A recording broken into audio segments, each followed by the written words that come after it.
everybody. Welcome back to the MuseTube Podcast. This is our second episode, and we have an interview for you guys today. My friend, Ben Crino, he goes to Western for jazz guitar. He's also in a band called Minor Element. He does a little bit of other, solo gig stuff here and there with a couple other classmates. So, happy to have you here. Thank you for joining us. Thank you. Hello, everybody. All right, so let's get into it. Let's just sort of talk us through how you got into guitar. Sort of build us up your story, how you got to here. Sure. Let's see. Well, there's like a couple of things in my life that I always really loved, but they were random. Like I had no idea at first that I was going to love them, right? So, like I really was into skateboarding for a long time. I really was into football for a long time, but what became before all that was guitar. But it was something that like randomly one day, I was just like, I want this cherry red Stratocaster. And I asked my parents for one, and they got it for my like 9th Christmas or whatever, like, somewhere around then. And it was a Squire. And I asked them if I could just hold the top, it has that like little part of the body, and then just play the strings. I was like, do people play like that? I don't want to learn. I just want to play like that. So, and then I started playing like, not really classic rock, but like a bunch of grunge. I was obsessed with that. My dad was into that. And so, so I did that a lot. I was taught for a long time at Broughton Music Center. I'm not really sure where that is, but this guy named Jared, and he was amazing. And I would just watch him transcribe these songs that I wanted. And they were like, Smells Like Teen Spirit or Black Sabbath. Classics. Yeah, that's what I started with. And then I kind of just learned from playing that over and over and practicing. And he put into my head, because there was no music theory happening or anything like that. Right. He just put into my head that like if you like something, transcribe it, learn how to do it, and then try to emulate. Like how can you make that yourself? Right. Okay. So that's how I really got into it. And then I played for a long time just kind of that type of music, singer-songwriter stuff. Okay. I had huge influences from my dad, who played kind of Americana music. And then I knew about jazz, and I knew about that whole world because my grandfather played on Broadway for his whole life, and then would sub in different gigs for like Frank Sinatra, and he played for Ella Fitzgerald one time, and people like that. So I kind of knew of that whole world. He's a guitar player? No, he's a trumpet player. Oh, a trumpet player. Yeah. Okay, So, cool. but he mostly was playing Broadway, but he would take those gigs, and he taught at Manhattan School of Music. So like the music thing was all around, and wow. So that's how I really started. And then as I got older, I felt like I was too confident in it. I felt like I had beat grunge. Like I could play it. I could play any song. I could just transcribe it right then. And then my dad was like, well, you need to be technically there, and you need to be, like music theory wise, you need to know what's going on. So, I got a jazz teacher named Olin Clark, and he was getting his master's, at Michigan State. And then my whole world just kind of blew up. I remember the first time I was there, and I was like, check out how sick I am. And he was like, really? And then he goes, check out how sick I am. But he's joking, but he was like, he was just an absolute master. So that really gave me this perspective. And then I slowly kind of turned into falling in love with jazz and having it be my main thing. Wow. See, like, an interesting thing about Olin is, before I had met you, and before Olin had met you anything, this was back in like 7th and 8th grade, I think sophomore year of high school. I was taking bass, right? And Olin was my bass teacher. And then he also was my first drum teacher. I had a couple lessons of drums with him. Wow. And so then I remember one day you were telling me about your teacher, and I was like, who is this guy? And you showed me a picture, and you said his name is Olin, and I went, no way. That's that was my old bass and drum teacher. Yeah, so that's funny. Something else? Oh. It's also interesting because it's like we're kind of like in two different like camps in a way. But what's interesting about it is like I was in that same kind of like pursuit where I had played like this was before I was doing the nylon stuff, but I was doing like classic rock and stuff like that. And then I like became somewhat bored with it because I felt like I had reached the ceiling on the capability of the genre. Totally. It's not like, and I'm not devaluing that music. Yeah. But it's interesting because I feel like we have that same perspective. It's like I just got bored. Not necessarily. I'm not saying that music is bad, but I just got not the hardest. Yeah, to play. and it's just like I got to that point where I was like, is this it? Like, have I reached the peak of the mountain? Yeah. And then I started getting into doing the classical stuff, and then my mind was just like blown, and like that there's so much more. It's just a totally another level of playing. Yeah. Well, it's like a difference between. I mean, I put all of this under two categories, but this was from my music history class in school. Like, but so they called everything other than classical and jazz, and then some experimental stuff. They called that pop music. Right. But they don't mean like how we think of pop music, but popular music, popular culture music. Yeah. And then art music. Yeah. And I did feel like I reached the ceiling of pop music, which in terms of creativity and feel, there's been many people that are way farther than me in that. Oh, yeah. But I did feel like on any tune I could play a solo that was somewhat like them, you know what I mean? And they're a lot tighter than I was when I was like 15. I mean, that was kind of not real. But that total way of like, then suddenly I went into the art music side, and then I realized that some people fuse in art music with pop music, and that it's like this whole huge world, you know? Yeah, it's interesting because it's kind of like, I think, like you talk to other like musicians who are like pursuing college and music, and they have the same experience. They're like, well, I was doing the pop stuff for a while, and then I got bored with it, so then I wanted to like pursue it further and like really get a deeper understanding of exactly what I'm doing with whatever I'm playing. Yeah. So, but then I started to really fall. Like I fell in love with jazz. Like I'm into that whole scene and whatever it means, and it's so self-expressive. I felt like I learned of a million new colors. Right. And that was the hugest part. So, and I don't even know what I want to do with it. Or, I mean, I know I want to be a musician, but I don't know what type of jazz I want to do. Yeah, I mean, bebop or modern or whatever it will be. Swinging. Yeah. So. Yeah. Wow. That's cool. Yeah. Well, something else that about us back in our high school days, we were in a band. We were in a couple bands actually. Honestly, they were kind of mostly the same people. There was just one person that made a little bit of a difference. I don't know if we should name names, but he rocked, man. I like that guy. He rocked, but when he showed up. Yeah. But no, we were in a band called The Daydream Away. I don't know, you would describe us as mostly like a singer-songwriter, like acoustic pop kind of. Yeah, I mean, if I were to be in A Daydream Away now, I feel like we would have sounded a lot different because I felt pressured to sound like I was making pop music. So I would write a lot of stuff that sounded like that, and I felt like I was good at writing stuff that had catchy melodies, but I was, and this is so important, this is a good thing to talk about too, is like the technology and the creativity that comes with a produced piece of art. I had no idea that was like something that you could, I mean, you can really sway how your music sounds by how it's produced and stuff, and then that enables you to kind of figure out how to do that live.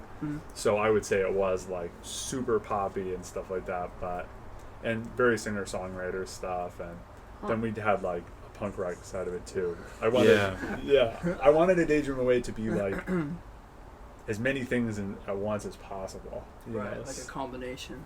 Yeah.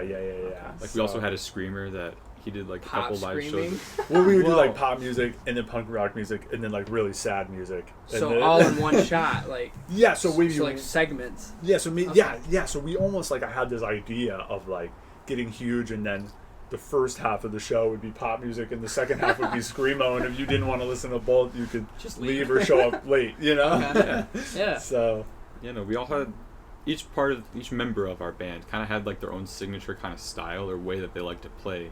And then we would just apply that to either whatever, like, genre, like, melody type. Like, if you had, like, I don't know, one of our more screamo, like, heavy songs, I wouldn't say that we played differently than how we would normally play. We were just playing it to a different style, a different genre. We always had our, like, I always tried to put as much drums as I could into a part without throwing off the mood of the song. Yeah, well, the band had a certain sound, I thought. We did. You know, and, like, that sound translated or was unaffected by the genre, you know. Yeah. So it's like you basically had each person of the group had their own influences, and it's not like you necessarily categorize yourself as like this or that. It's just you had your influences, and it came to this combination. Yeah. And like everything that we had learned from the music we listened to or the music that we liked playing, we would bring with us. So I can remember each song that we had. It was always my style, but I could remember. Like, the one song we had, Stay Awake or Fall Asleep. I can always remember the exact moments where I would think, I learned this back in the day. I'm going to try and put that into this song. And so altogether, it became my style. But I feel like we really relied on the stuff that we learned. We didn't... we weren't messing around. We took it very seriously. Yeah, I thought it was pretty serious. Oh yeah. Yeah, I mean, I thought it was as absolutely as serious as. I'm not saying that it was a high school band or that it couldn't have gone on afterwards. I chose to try to pursue jazz in that way, but it was. It was serious for high schoolers. It was as serious as a high school band could possibly get. Right. I mean, there were multiple rehearsals a week, and we had we had like a little bank and money in it from shows. Wow, nice. Yeah, and we were making merch like. Yeah, we have merch. In the short amount of time that we operated, I feel like we were much more successful than the average sort of like high school band. High school or bar gig band. You know, we were making merch. We had all of our accounts set up. We were in talks with a lot of other bands for doing shows and. Well, especially in the greater Lansing area, where it's kind of I don't want to say cesspool, but it's not the most culturally active area for musicians. Right. It's not like you're in an Ann Arbor or a Detroit area or a Traverse City area. Like not many people are coming to Lansing to try and bring their style. Oh yeah, and that's exactly. I mean, Lansing has just got kind of like dry, dry. Yeah, it's a little dry. It can be a little dry at times. Yeah, that's very true. Yeah. So that was hard. So I felt like it was such a good experience because then I didn't just get smacked in the face with seriousness when I went to college. Oh yeah, where it's an actual music program where you got to know your stuff. When it's like serious, right. I mean, that was a whole nother, like almost to a not unhealthy point, but like if there wasn't a summer, I wouldn't survive. I mean, I think that music school's pretty serious. And like even today, looking back on it, even though I feel personally like I've progressed from that point, it's not music because of how serious we took it and how creative we were, and how much passion we had. If I was talking to like a professional musician, I wouldn't feel ashamed to show them that stuff. No, and the other strength about the Daydream Away that was really cool was that, a lot of the startup bands have a hard time with the amount of songs, and I find that everybody really put something into the song, and I would say especially you, where like the song would change from what Eric did, but so I would write the skeleton of the song, and I mean I would pump out at least 100 songs a year. Wow, that's a lot. Because high school we never in any of our shows we never did a cover. No, never. And that's what's admirable and kind of amazing about it is like not only did like you were like what 17 and like 18, 15, 15 to 17, 15, so 15 to 17 years old and have that drive and the motivation to do that. Because I know like Eric and I have had conversations where it's like there's a lot of musicians out there, but there's a difference between a hobbyist and a professional. Yes. And somebody who actually does this day in and day out. They eat, breathe, and sleep music. Yeah. Or somebody who just does it just because they're a hobbyist and they just enjoy it because it's an expressive art form. Sure, yeah. And so like when we've had these conversations, it's like, it's always really hard to find those who are really, really driven like that. And the only people that you can really come across who are usually that are in music programs. Or already doing something. Or have been in a music program. Yes, so to know that when you guys were like in high school, it had that drive and desire to do that is pretty admirable. Yeah, and it was really fun. Like,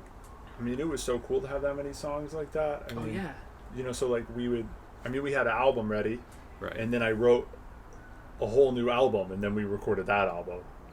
So the album that we actually had music ready for it, and then it was like 2 months before we went in, and then I was like, here's what I want to do instead, and so, I mean, I would say I had many personal songs. The Daydream Away probably had close to 200. Wow. Right? Yeah, we had, maybe like 150. We were like, dude, before we even had released the first album, we were already, I remember there were like nights when after we were practicing where we were like sitting at his table with a notebook and we were already picking which songs we wanted on our second and third album. I was gonna like, say, we were 200 songs. I mean, that's like at least. I mean, if you don't use all of them, I mean, that's gotta at least be 5 or some albums. Yeah, we had album 2 and 3 already ready. Yeah. Wow. That's crazy. Yeah. Which was really cool, but at the same time, the stuff that I would have known now would have changed how I dealt with some of the business sides of that, and I do feel like I still have some growing in that point. And like I said, that the art form of producing an album was not something I was good at, so I did feel like our album could have been produced better. It could have been moved in a way where we could have added things. I didn't even know the technology was able to do that. And now I feel like I do, and so I'm like, that changes the whole game. Yeah, we were very reliant on the ideas of like our producer at the time. Yeah. And so like although we had the ideas we wanted to put into it, we didn't understand the I don't know, what would you say? Like we didn't understand what we could have done. Like the potential. Yes, we didn't understand the potential of what we could have done. Like if we knew exactly what we wanted, and like I'm in a production class. I'm already learning a lot in the time that I've been in class. So if I had known what I know now, I would have been able to say to that guy, hey, listen, all right, I think I got some ideas that you're not really sharing with us. Right. Like, you're not telling us what we could have been doing with this part. Yeah, or like, I didn't even know you could punch in. So, you know what I mean? Like, to the point. Clips in certain segments. Yeah, I had no idea. I didn't even know that you could layer multiple guitars in. Like, now all these guys I know, all these cats have like home studios, and I'm like, let's put another guitar part in, or let's put in something for 5 seconds. I had no idea. Yeah. So. Well, and that's the thing though. It's like with music production. I mean, and this is in the course of what, maybe 5 or 7 years ago when you were doing this. So I mean, just think about how music production has evolved in just that short span of time. Yeah, totally. I mean, and think about like before then, like even like with this podcast and us doing our audio and stuff, and even our video. Like, you would almost, like, either you'd have to hire a guy who knew how to do audio and videography. Yeah, totally. Yeah, and now it's just, like, you have the ability to do it in your own sense, you know? Mm-hmm. But, yeah, I mean, that is challenging, you know? Yeah, so that I felt like it held it back a little. Yeah. But, I mean, you still have it, though, which is cool that you've done that. True, you always have that. Yes. Yeah. Yes, we do always. Yeah, we have the album and a single. And so... Is the single still out there? I think we might have lost the rights on that one. Yeah, I think we did. You might be right on that. I have a screen recording from my iPhone because I knew we were going to lose the rights, and I didn't want to pay for the rights again. So, but see, even with that single, we went to. He found a different studio in the area that we could go to, and you could even from like just like what like we recorded that you recorded that single like a couple months after we had released the first one, and even just in that couple months, like you can see just the difference from studio to studio. Like how much of a step up this next studio was. Do you think it was just, I mean, not like, was it having to do with your guys' involvement, or is it just solely with the producer and maybe the more knowledge that they brought to the table? Mostly with the producer, probably. Yeah, and the knowledge. Like, he was like, you can record piano. So do you think it was it like a situation where he was just like not wanting to express the things that you can do, the capabilities, or was he kind of standoffish in that regard? Or? The first producer you're talking about? Yeah. I think the first producer just wasn't paying that much attention. I like the guy, but I mean, he wasn't. I thought he was a lot older than he was. And I don't want to shit on the place that we went, but like you're not going there for professional reasons. It was like the place that we went was very much like it's called the Fledge, and so it's very much like a place where do it yourself. Yeah, and so it's like it's not like there's no passion there, but it's really just a bunch of like unprofessional creators coming together and then combining the knowledge. It's not. It's like people are in it for the right reasons, but they're not trying to help you for the right reason. You know. Yeah. Yeah. It's almost like it's like just such a. It's so broad what they do because they did so many. I don't want to say random, but like the whole goal of the Fledge is to support people that can't do that on their own and stuff, but it's so spread out. Like you should not expect. Like I don't bash them for it. Like you should not. I feel like I expected too much of that. This product's going to be like high class or whatever. You know what I mean? Like what comes out of there is like, well, we can do. It's almost like a bare minimum thing because they do so much. Right. So though the things may not be in quality, so. We're at about 19 minutes so far, so we're good. So we got a couple more minutes to talk about this topic, and then. Yeah, so the first album was cool, and then. First album was cool. Yeah, so I guess that's how it all started. That was what we did in high school. Yeah, and like through that band, you had experience to so many different things. Like through that band, we have, although it wasn't super professional recording experience. You good? Yeah, Bug just laid it on me. You're not very safe from the elements out here. All right, I just put it on you. Okay. That's okay. I'm one with nature sometimes. But through that band, we did have experience, very minimal experience and mostly unprofessional experience. But we had a studio experience. We had playing live experience. We had which was merchandise. Really good. Yes, the live experience was great. I am very proud of each and every show we did. There was one. Since we also had our punk rock music, we were asked to open for like a punk band coming from out of state. And Cookbag. Great band, actually. I really liked them. Yeah, me too. They're pretty good.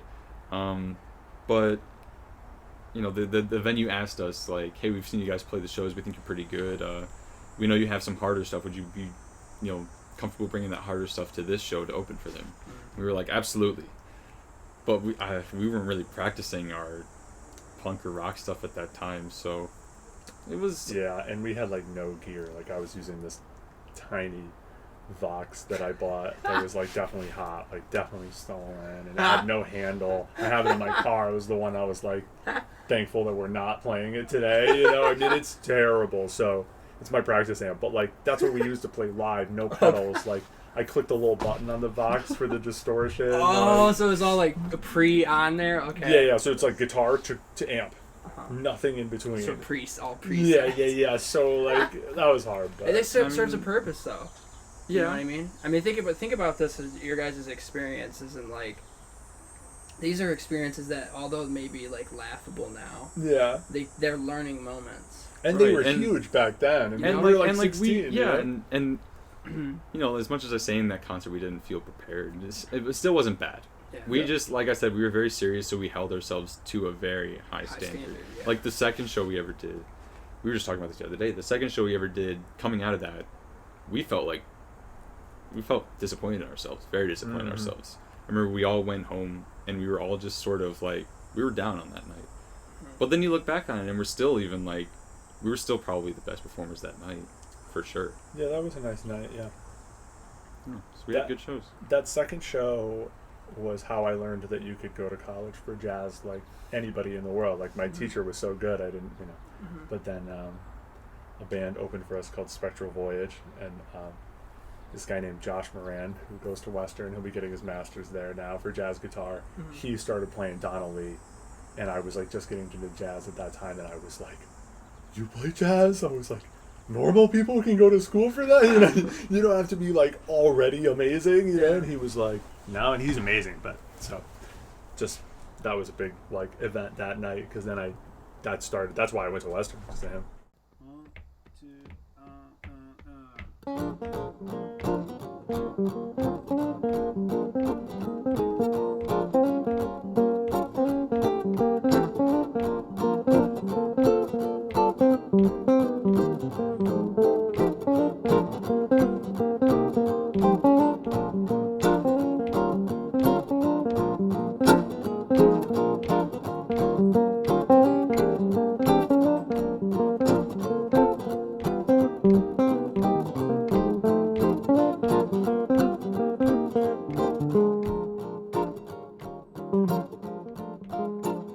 So, great jumping off point. Start talking to us a little bit about Western, how you got into there, how you chose Western, sort of, you know, your mentors, your experience. Start to like sort of talk us through more recent times. Sure. So, okay, so like I was saying before, that second The Daydream Away show, I met this guy named Josh Moran, and some of my friends from high school went to Western for other music things at Colin Tabor. And Colin Tabor's yeah, plays classical bass, and a little bit of jazz. But so, you know, like I was saying, I didn't know that just, not as in just anybody, but like when I was studying with Olin, he was so good. I was like, okay, well, you must have been that good when you started. I just didn't, you know. And Josh was like, you can come check it out and come play. And there's a bar down by Western and Kalamazoo called the Union, and that's where like everybody starts to go, and that's kind of where you start. Like, you know, you can go there. There's a jam on Wednesday, as a jazz jam, and I think Western owns part of the Union, so like they have to have the jazz jams. Okay. Cool. You know, so I think they have like a little contract. It's nice. So, and there's a big W sign like up in the place. So I started playing at the Union. I was in high school my senior year, and I was busy. I was working. I worked at Applebee's.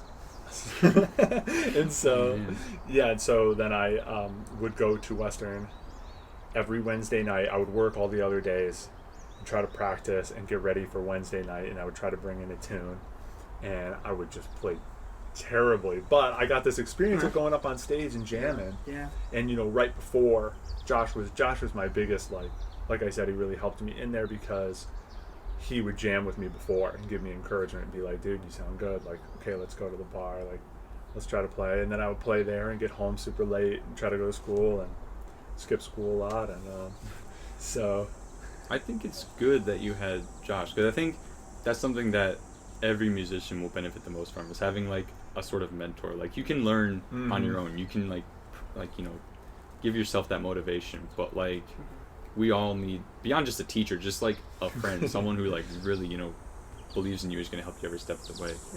Yeah, totally. Like he because he was like my really good friend. We became such good friends, and he was my mentor, and like I would play with him a lot, and that really helped and stuff. So so then something happened where because Olin, my old teacher, was going to Michigan State, I was into that place. That was my dream school. I mean, things that he was doing was so amazing. And Michigan State's guitar professor is Randy Napoleon, which is like a very world-class, amazing guy. Dude, it's next level. Yeah, very next level musician. I mean, everybody all the professors there, like Diego Rivera and Ronnie Whitaker is like one of and then all of them are amazing, every single one. And so I was really blown away by them, but I wasn't really doing anything with Michigan State. I was much more involved with Western, and I got invited to play with this amazing musician. Maybe his name's Gene Bertoncini. He plays like some type of classical stuff, and he plays jazz. I was just wondering, but he's a cool dude, and I got invited to play with him, and that was a really big deal. And I got to play with all the jazz guitar students at Western, and Gene, and I was 17, and I just felt like really honored by that. And so I ended up choosing Western because I felt that my opportunities were better. I got a nice scholarship there, so yeah. And then Minor Element happened. Yeah, so tell us a little about Minor Element. Wait, before we get into that, I'm just curious, so how many jazz guitar students were at Western between grad and undergrad? It's fluctuated pretty heavy. So right when I got there, the professor at the time, named Tom Knifick, he had some really amazing players. And the one that I remember, there's two that I remember that were really good. One guy's name is Alfredo, and he is he went so good. He's just an amazing guy. Maybe we can like link some of his stuff up or something. He came out with an album not that long ago. So he was there, and then Max Brown was there, and Max Brown plays with The War and the Treaty now, which is an amazing band, and they tour all over the world in giant stadiums. And Max Brown also he was about to go on tour with John Legend and stuff, so it was really amazing. Wow. So, John Legend's pretty A-list. So. Yeah, I mean, he's and then he's also an amazing jazz guy too, but he plays upright bass too. So as of now, though, there's going to be 4 to 6 this year, 3 to 6. So that's pretty common. 4 to 6, yeah, 4 to 6. I mean, because the reason I always ask that is because every single program that I've ever been in, even like the one that I'm going to be starting here soon, either you're like the only guitar player or there's like 2 or 3 of you. Yeah. So that's interesting because it's like guitar is just like one of those instruments where it's like only the very, very serious decide to pursue it in an academic level. And so, like, you'll see a whole bunch of trumpet players and trombone players and saxes, but you won't see, that many guitar players. So then, how would you say the ratio is for, like, guitar to, like, other individual instruments? It's different for every school. Like, I was going to say, Michigan State has tons of guitar students. Yeah. They have, like, 10 or something, so, but... I mean, that seems not that large, but for a program, it's a lot. Yes, totally. For guitars. Yeah. So, but at Western, there's a lot of saxophone players. Okay. That's a huge thing, and then some, and then the other ones, like I would say, we have a fairly small. Other than the large amount of saxophone players, it's probably a fairly small amount of. Well, there's many drummers too, but everything else, instrumentalists are pretty small. But we have a huge vocal jazz program. Mm-hmm. So the vocal jazz program, which I'm a part of, but I play guitar in, is called Gold Company.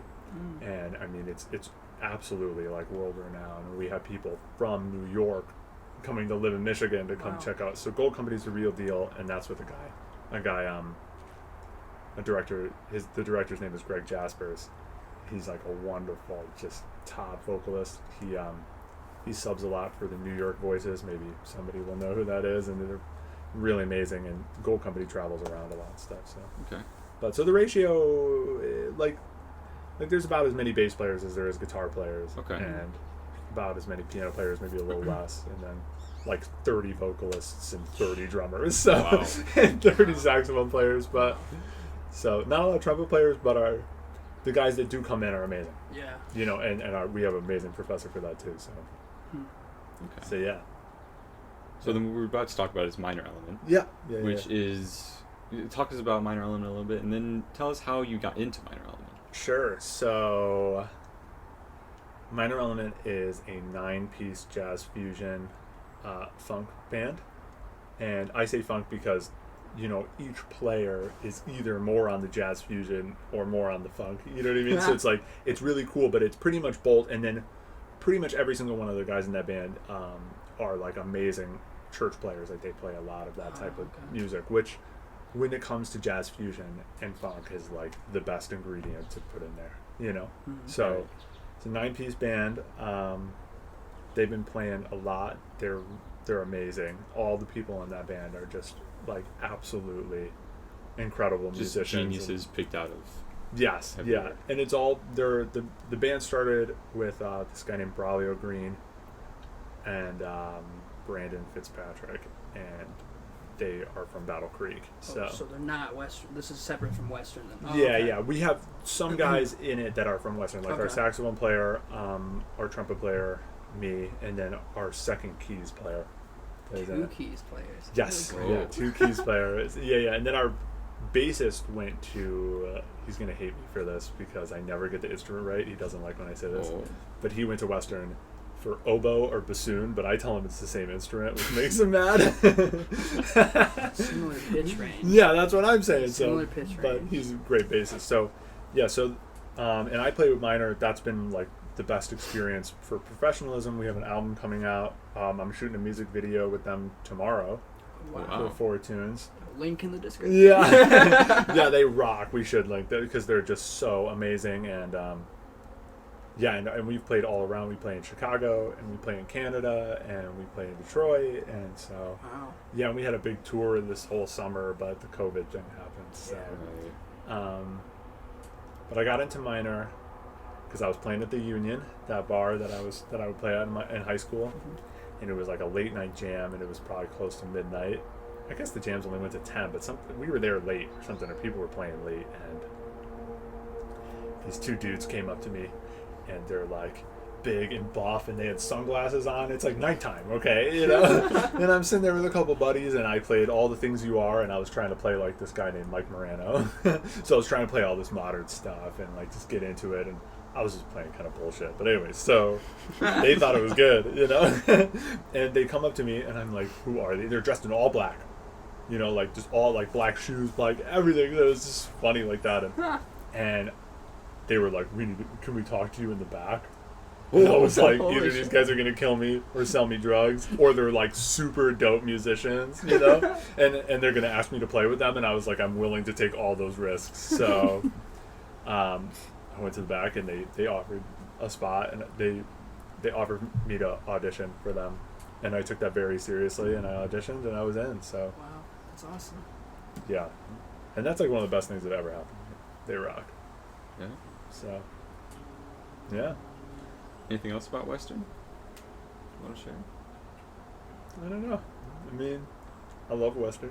The music scene's good out there, much less dry than the Lansing area, which is nice. So, yeah, but I love playing there and stuff like that.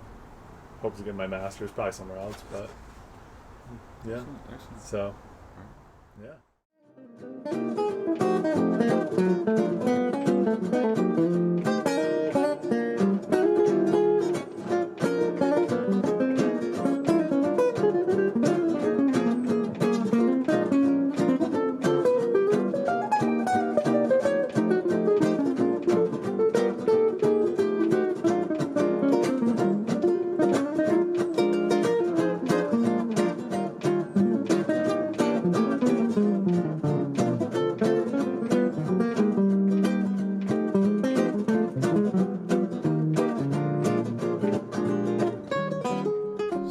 just tell us a little bit more about personally what kind of music you like, and let's start tossing back some ideas, some opinions.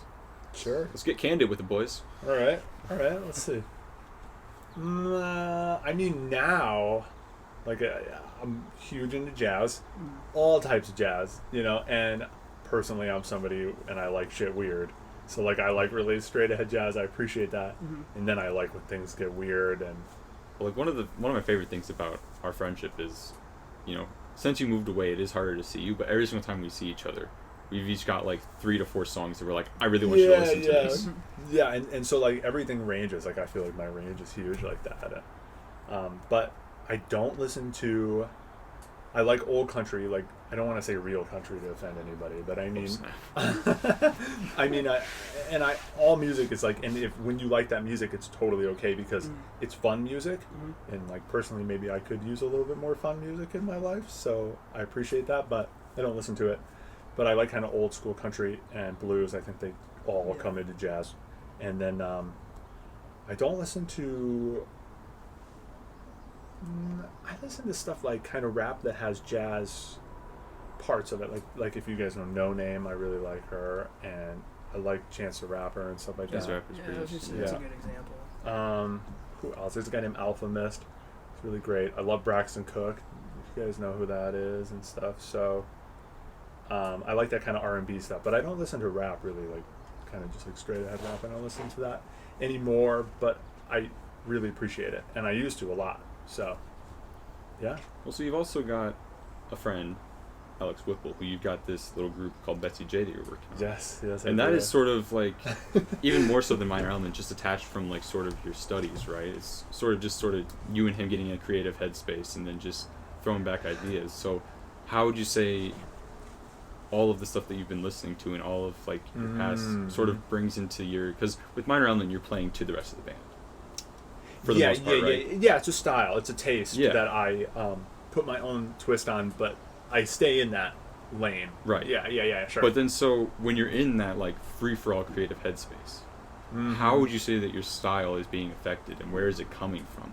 Sort of tell us about that's a great question. How we talked about a daydreaming way of very singer-songwriter, but how would you say it's changed? How are you at it right now? Oh man, so hopefully you guys get to listen to it. We're coming out. Betsy J's coming out with a tune. I know I'm following you, but you're not following me back on Instagram. Oh, we don't follow anybody. We follow 0 people. Really? We like to keep it cool like that. Okay. Just kidding. Okay. We need to follow people, but we just haven't yet. But so Betsy J is with Alex Whipple, like you said, and what was I going to say about it? Oh, yeah, we're coming out with a song called Melon. I think that's what it's going to be called. We just finished it.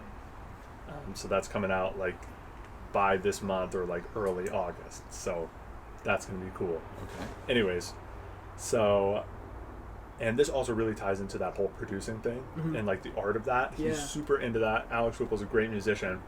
And also, he's going to school. He's an MAT major, which is multimedia arts and technology major at Western, so he just studies that type of stuff. And so Betsy J is, as I said, with Minor I stay in one lane. Betsy J is completely laneless. Well, I've heard some stuff. It's very creative in a very cool way. Yeah, so Alex has a lot of, he loves I don't even know how to call it, kind of Americana, Rolling Stones type of stuff, and then hard rock, and then I almost want to say a little bit more of the stoner side of hard rock. Does that make sense in a way? Kind of. It's acid rock. Yeah, that's a great way to say it. Yes, yes, that's perfect. That's what I should. Psychedelic type rock. Yeah, he's super into that and kind of the freedom part of that, and and then I love the jazz part, and Alex Whipple likes jazz, but it's not he has a couple of jazz playlists and all that, but right. So it's huge into that, and then rock, and then I like grunge, so you have classic rock, acid rock, grunge, and then country stuff, singer-songwriter, jazz, and then the tip of it, the best part of Betsy J, in my opinion, is Alex Whipple is also an avid skateboarder, and I have slowed down because I don't want to injure myself. Right. And I recently have injured myself, so I've really slowed down just because I don't want to fall on my hands and stuff. Yeah, 100%. And I have scars on my hands from falling my freshman year. So, but Alex is an amazing skateboarder, and he really shreds, and he's from Idaho, and they have this huge skate park out there under this highway. So like punk rock and mostly like skater rock is in that too. But it's kind of right now that we've fallen into this like, it's kind of smooth, clean tone, like really you can only play a Stratocaster for the clean tone type of part. Then he adds these rock parts to it, and then our lyrics and the way that we sing on it is kind of like stonery in a way, like that type of like Still Woozy would be a great example of that, or there's another really popular one that I can't think of in person, but and then I play like solos, and the last solo I did, this song called Melon, the goal was to sound like Jimi Hendrix and George Benson at once. Ooh. So there's like, okay, that's like totally opposite. Totally opposite side of the spectrum. Yeah, so like I'm like really, and like whatever, but like I'm not the best. I'm not saying that, but what I am saying is like I definitely feel like out of the million solos that I tried to take, and I nailed this one. You know what I mean? So like I feel really good about this one, and so like I'm trying to play all these Jimi Hendrix things, and then I'll play a bebop line, and it's like all with distortion. With distortion? Yeah. I can show you later. I can show you the uncut tape. You should check it out. It's pretty funny. So where can people find this? Also with Minor Element, like just where can people find this stuff that you're putting out? All the platforms. I don't know if Minor's on SoundCloud. They probably are. I don't know. I've never checked. But Minor Element's definitely on Spotify, Google Play, Apple Music. I don't know what other ones there are. I have Spotify, so. Tidal.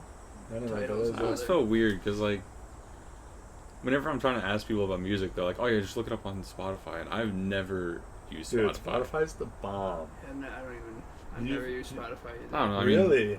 Wow. My family's got like an Apple Music subscription, so I just piggyback off of that. My family does too, but I pay for my own Spotify because I love it so much. Wow. But only because Spotify has a social thing.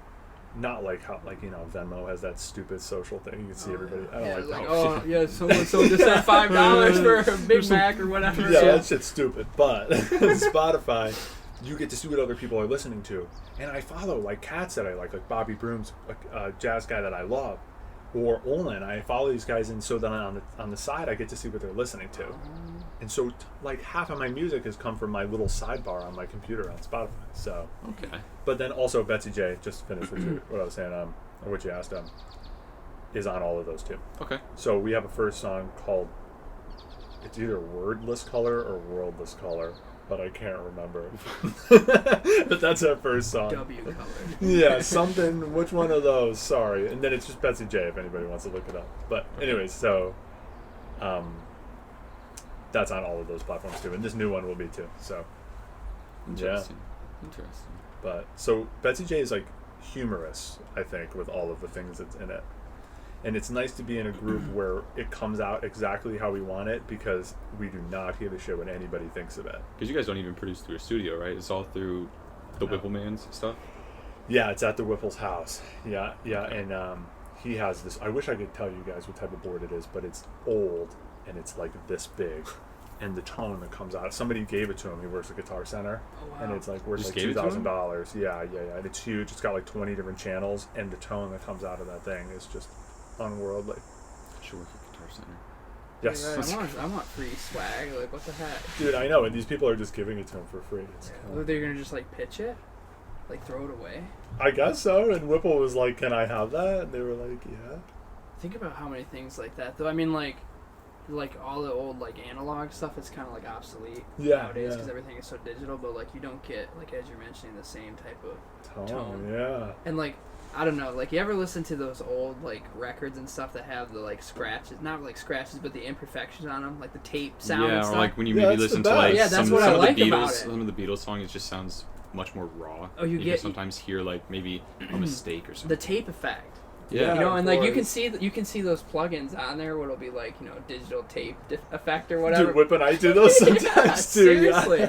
Yeah. Going back to a Daydream Away, like I know we were just saying that we wish we did it more professional, but there is some sort of like a charm to how ours was also sort of imperfect. Like sometimes I hate listening to it back because I can hear all the moments where I'm like, well, I'll fuck that up.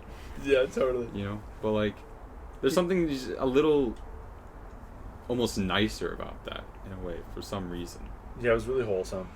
Really wholesome. Yeah, which is like if your goal is to just make music for music, which I mean I think should be the goal, but you also got to eat. You know what I'm saying? So like at some point you got to do something. Buy me a coffee. Yeah. So but yeah. So I like that wholesomeness. So that's kind of what Betsy J is like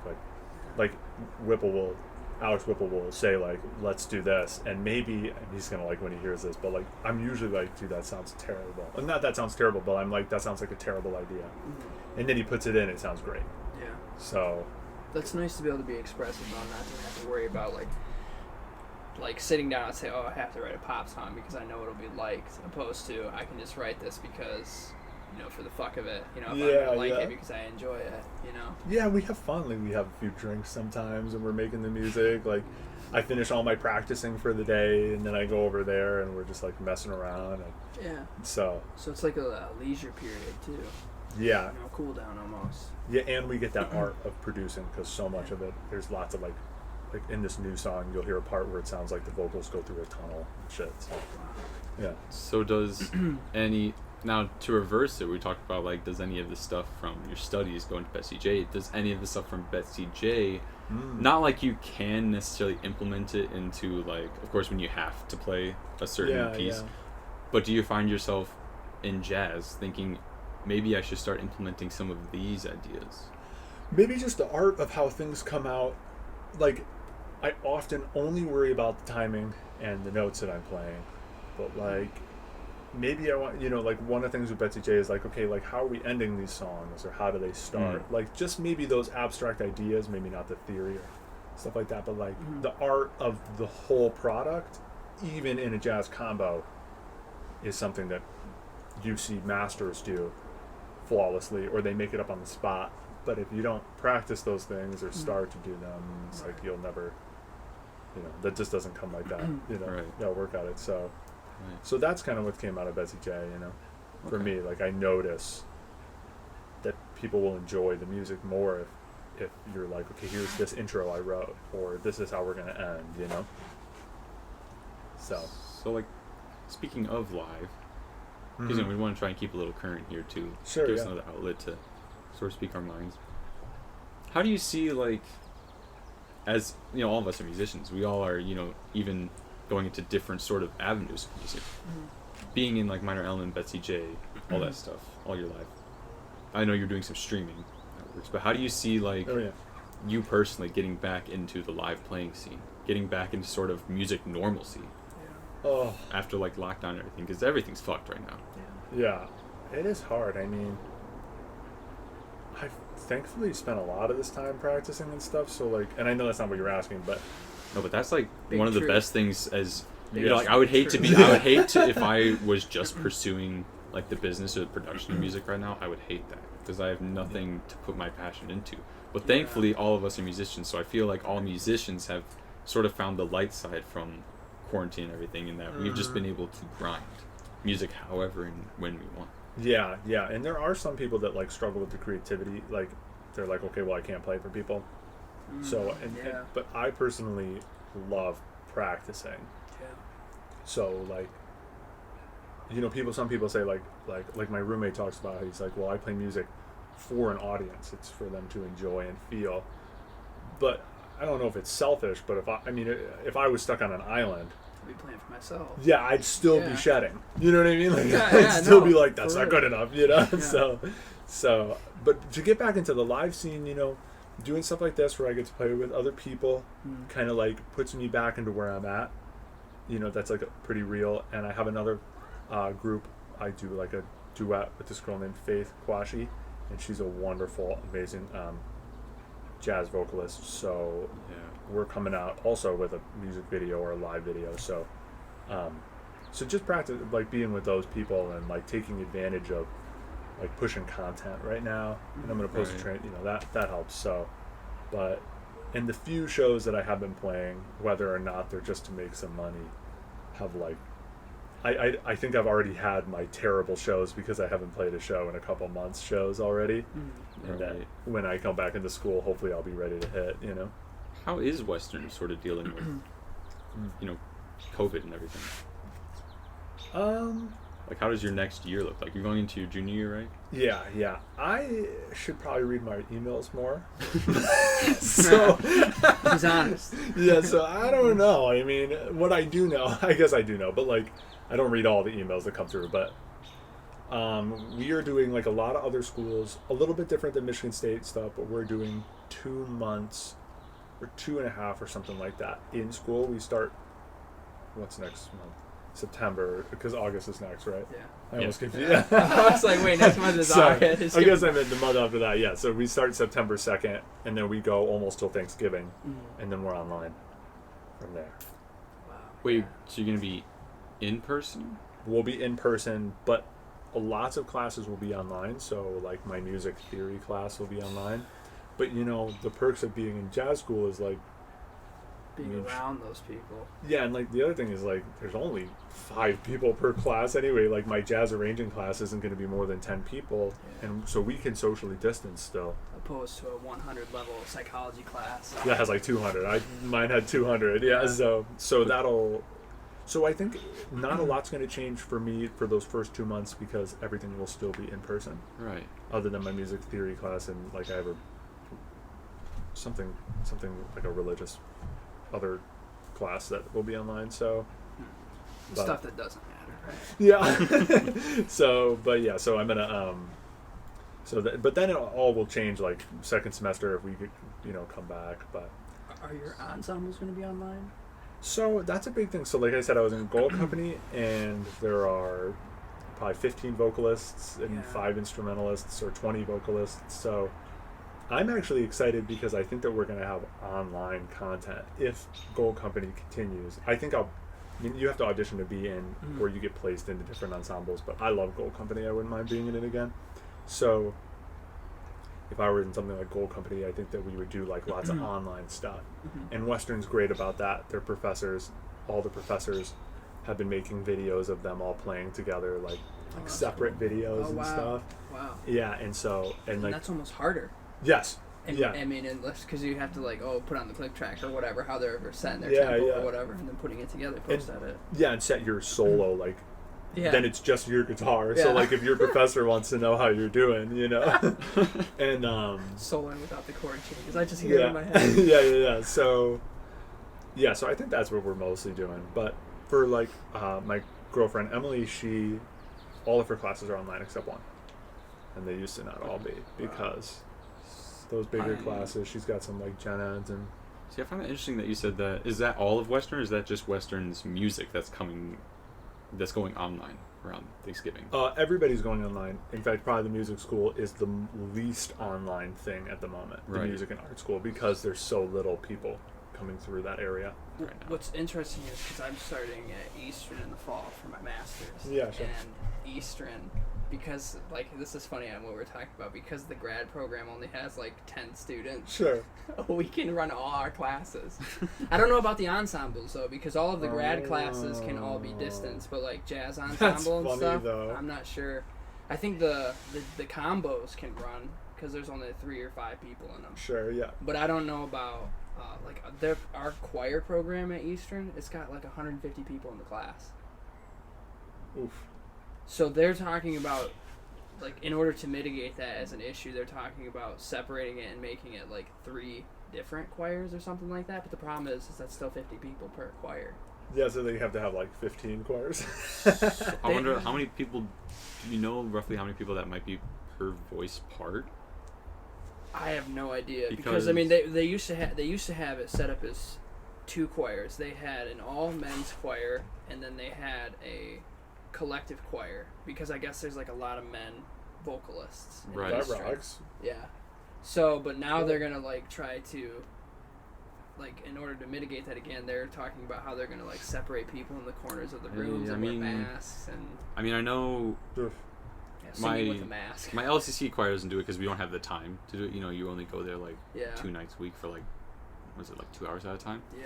But in high school, what we would do is if we were running behind, or if we just wanted to just make it easier on the teacher, we would break up into sectionals. Remember, you were in of course. And so you'd go into a practice room with, I mean, in high school, you've got like 20 to 30 people in your choir, depending. Yeah. So you could do like 5 guys, like all the basses in a classroom, and they run over their piece together. So I wonder if maybe they could start doing something like that. Although that would be a lot of practice rooms to try and break it up into.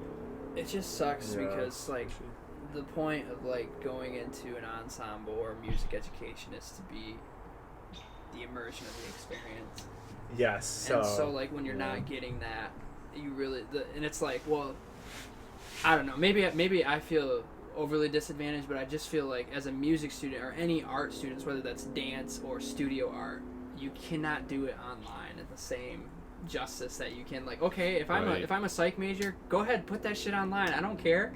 Totally. But like music, like even like when I'm doing like my video lessons with students and stuff, like I know that they're not getting, because you can't see the intricacies of what I'm doing, and there's latency issues with the videos. And I was doing vocal lessons online. Yeah, and I so do online lessons too. We couldn't both be doing like vocals at the same time, because the audio only takes really one side at a time. If you try and do both, it sort of cuts it out. So like she would have to play the piano like for warm-ups, and then I would have to sing it back. And so then if I was messing up, we would have to take a whole nother couple like back and forths. And for songs she couldn't play along, I pretty much had to take like really shitty like karaoke tracks off of YouTube and play that next to the mic so that she could hear like that I was playing the right stuff to the song. Like it's just well, and think about like I was having this conversation with my folks the other day. It's like for people who are like in high school, I mean if you're in college, it's pretty well assumed that you have a computer and internet access. Sure, yeah. But think about individuals who are like disadvantaged or maybe not have access to it, or people who live out in the, I mean like I'm kind of out in the country, but I only have one internet provider out here, so I have one choice. So like I'm always curious about like individuals, if you don't have access to that, like what are they going to do about that? Like I don't know, maybe is there an instance of a music student that doesn't have a computer? I mean, is the school going to provide that to them? No, I don't think so. I mean, we have computer labs, but like if kids can't, why be at school if everything's online? Like why pay for an apartment over at Kalamazoo if everything's online? Yeah, when you can just stay at home, save a couple bucks. I saw this one meme, and it was showing like a bunch of different streaming services. It was doing their prices, and it's like comparing all of the streaming service prices, and it was going on like Netflix, Hulu, all that stuff, and at the bottom they put Harvard University, and then they put like $60,000 per year for a streaming service. Funny, and I was like, That's funny. That's a good point. Like, are they going to be able to cut? Can they even afford to cut? Because I mean, like, yeah, you're talking about these colleges having lots of money, and the same thing was talking about companies like Disney has lots of money. Yeah. But that's because they're constantly being able to put stuff out and make money off of it. Right. If you're a company and you have to go even 3 months without any sort of revenue, like it doesn't matter how rich you are, all of your costs are gonna really start to hit you. Well, and you think about these schools that are enticing students to come in.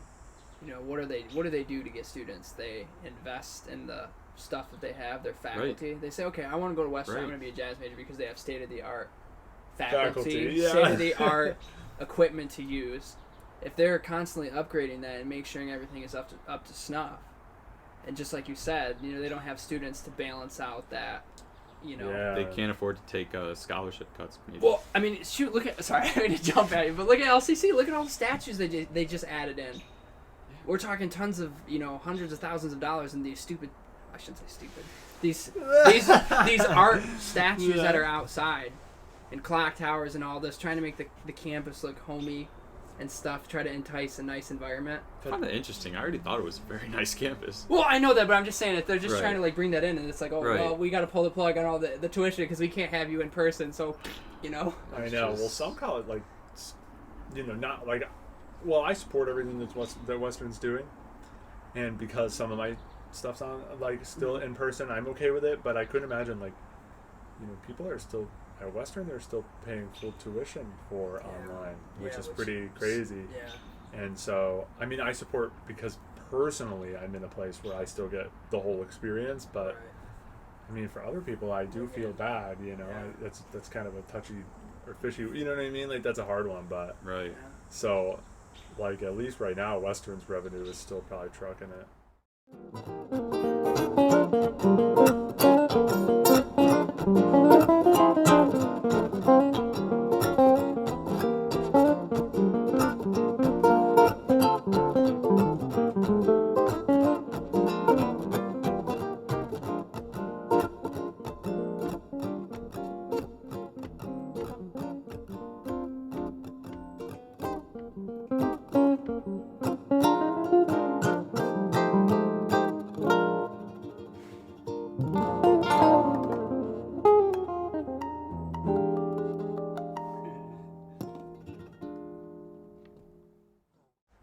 Okay, all right. So let's just wrap up real quickly here. We'll just ask you really quickly. Hopefully, most of the stuff in this video can maybe prove helpful to other musicians. Talking about how you got into Western, how you found sort of your comfortable setting to progress your career.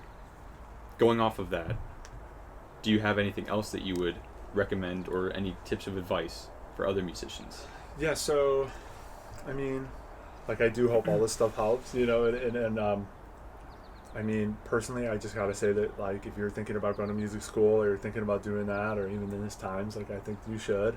I think that you should pursue those things and take the chance, even though it's scary. And you should practice, like, a lot. Like, a lot. Like, however, every single time you feel like you're done, like, keep going, You know what I mean? Like we've got friends who think that it's just passion. Like, if you think that, if you're, like, trying to get into music for, like, a passionate and creative outlet, it's not a bad idea to still find a teacher. And even if you want it to be a very creative setting, you can still take it very professionally and seriously. Oh, of course, yeah. Right. So yeah. And the good thing to think on that is when you think you've reached the destination, you're wrong. You're probably you're like 99.99% of the time you're completely wrong. Because I mean, it's just like whenever you think that you've nailed it, you probably haven't. Yeah. I mean, like, I mean, because that's just in music. Like, it's like with guitar. I'm sure this happens with you. Some days you're like, I love the guitar and I know what I'm doing, and then the next day I look at it and it's like, do I even know what I'm doing? It's like, that's just like whose guitar is this? Yeah. Seriously, right? So, and then other than that, just like on final notes, I think because of the current times and stuff, especially because we've been talking about, well, forgive me if I forget one, but like blues and rock and some country, you know what I mean, and jazz, especially with that type of stuff. If you're benefiting from any type of Black American music, you should be at this time taking the time to learn, appreciate, and grow. And as somebody that is a white person that is benefiting from this stuff, I think that you need to really take action. And the first thing to do is admit to yourself and work on yourself. So to anybody that's doing this, I encourage you to start reading this book called White Fragility.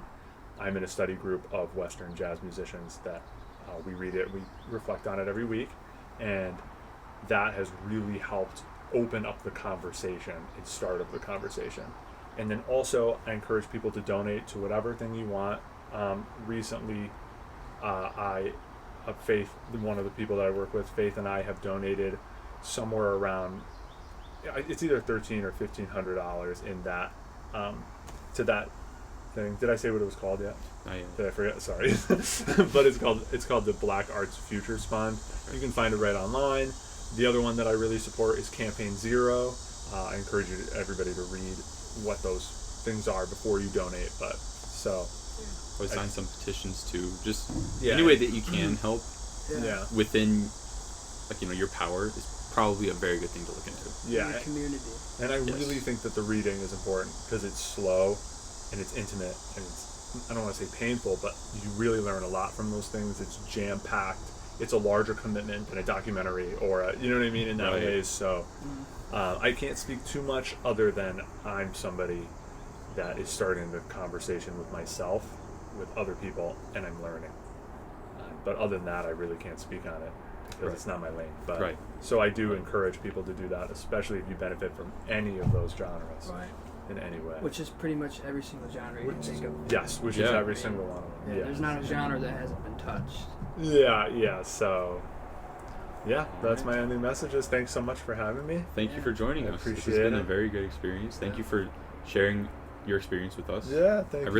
I really hope that this helps any musicians out there. I really hope that you can maybe take something from this. If you're from Michigan, maybe you didn't consider Western a great place to go looking for music, but now go maybe to Western. Go to Western, MSU. I mean, like, Michigan's got some great musical colleges to choose from. Really? Yeah, between all of the schools, between Eastman or Eastern, right? That's what you said? Eastman's pretty good too. Very good. But not but Eastern's amazing, and then U of M is amazing, Michigan State's, KZU. And Central was amazing until they cut their guitar program. But we can talk about rough. that. All right. So, but cool. Well, thanks so much. All right. Thank you again. This is Ben Crino, Western jazz guitarist. Goodbye, everybody. Thank you for joining us again on the MuseTube Podcast. Hope you join us again. And hope you beautiful people all have a great rest of your day. Peace.